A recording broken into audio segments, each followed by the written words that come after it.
నేటి దినము కొరకు ఏర్పాటు చేయబడిన పాత నిబంధన వాక్య భాగముగా జకరియా గ్రంథము 14వ అధ్యాయము మొదటి వచనం నుండి 21వ వచనం వరకు చదువుకుందాము. ఇదిగో, యెహోవా దినము వచ్చుచున్నది. అందు మీ యొద్ద దాచబడిన సొమ్ము పట్టణములోనే విభాగింపబడును. ఏలయనగా యెరూషలేము మీద యుద్ధం చేయుటకు నేను అన్యజనులందరినీ సమకూర్చబోచున్నాను. పట్టణం పట్టబడును, ఇండ్లు కొల్లపెట్టబడును, స్త్రీలు చెరుపబడుదురు, పట్టణంలో సగం మంది చెరపట్టబడిపోవుదురు. అయితే శేషించువారు నిర్మూలం కాకుండా పట్టణంలో నిలుతురు.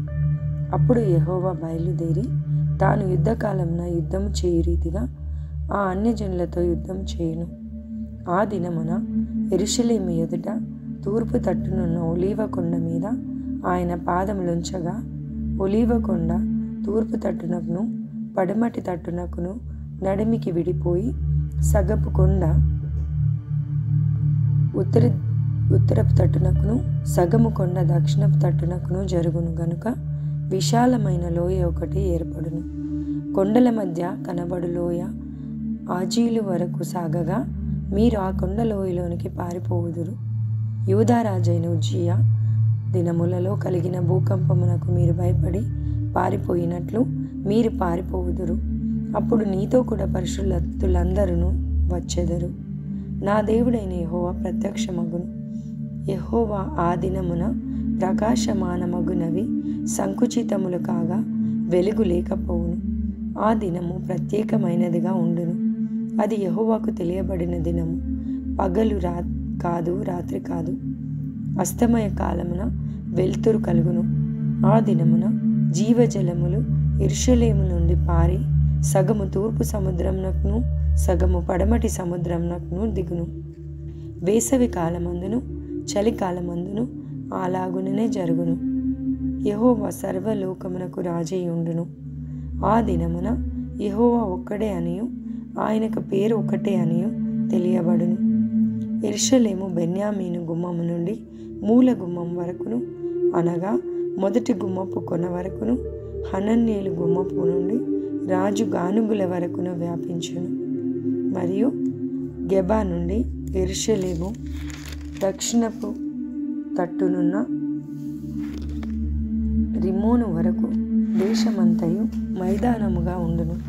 పట్టణము ఎత్తుగా కనబడును, జనులు అక్కడ నివసింతురు. శాపము ఇకను కలగదు. యెరూషలేము నివాసులు నిర్భయముగా నివసింతురు. మరియు యెహోవా తెగులు పుట్టించి యెరూషలేము మీద యుద్ధము చేసిన జనములనందరినీ ఇలాగు మొత్తును. వారు నిలిచి ఉన్న పాటుననే వారి దేహములు కుళ్ళిపోవును. వారి కన్నులు కనుతొర్రలలో ఉండియే కుళ్ళిపోవును. వారి నాలుకలు నోళ్లలో ఉండియే కుళ్ళిపోవును. ఆ దినమున యెహోవా వారిలో గొప్ప కల్లోలము పుట్టింపగా వారందరూ ఒకరికొకరు విరోధులై ఒకరి మీదనొకరు పడుదురు. యూదావారు యెరూషలేము వద్ద యుద్ధము చేయుదురు. బంగారును వెండియు వస్త్రములను చుట్టూనున్న అన్యజనులందరి ఆస్తి అంతయు విస్తారముగా సమకూర్చబడును. అలాగుననే గుర్రముల మీదను కంచెర గాడిదల మీదను ఒంటెల మీదను గార్ధబముల మీదను దండుపాలెములో ఉన్న పశువులన్నిటి మీదను తెగుళ్ళు పడును. మరియు యెరూషలేము మీదికి వచ్చిన అన్యజనులలో శేషించిన వారందరూ సైన్యములకు అధిపతి యెహోవాయను రాజునకు మొక్కుటకు పర్ణశాలల పండుగ ఆచరించుటకును ఏటేటా వత్తురు.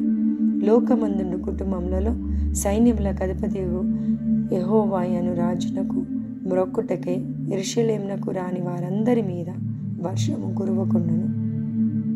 ఐగుప్తీయుల కుటుంబం వారు బయలుదేరకయు రాకయు ఉండిన ఎడల వారికి వర్షము లేకపోవును. పర్ణశాలల పండుగ ఆచరించుటకై రాని అన్యజనులకు తాను నియమించిన తెగులుతో యెహోవా వారిని మొత్తును. ఐగుప్తీయులకును పర్ణశాలల పండుగ ఆచరించుటకు రాని అన్యజనులకందరికీ రాగల శిక్ష ఇదే. ఆ దినమున గుర్రముల యొక్క కళ్ళెముల మీద యెహోవాకు ప్రతిష్ఠితము అను మాట వ్రాయబడును. యెహోవా మందిరంలోనున్న పాత్రలు బలిపీఠం ఎదుటనున్న పల్లెముల వలె ప్రతిష్ఠితములుగా ఎంచబడును. యెరూషలేమునందును యూదా దేశమందును ఉన్న పాత్రలన్నీ సైన్యములకు అధిపతి యెహోవాకు ప్రతిష్ఠితములగును. బలి పశువులను వధించు వారందరూ వాటిలో కావలసిన వాటిని తీసుకొని వాటిలో వండుకొందురు. ఆ దినమున కానానీయుడు ఇకను సైన్యములకు అధిపతి యెహోవా మందిరములలో ఉండడు. ఈ పరిశుద్ధ వాక్యము దేవుడు దీవించి ఆశీర్వదించునుగాక. ఆమేన్.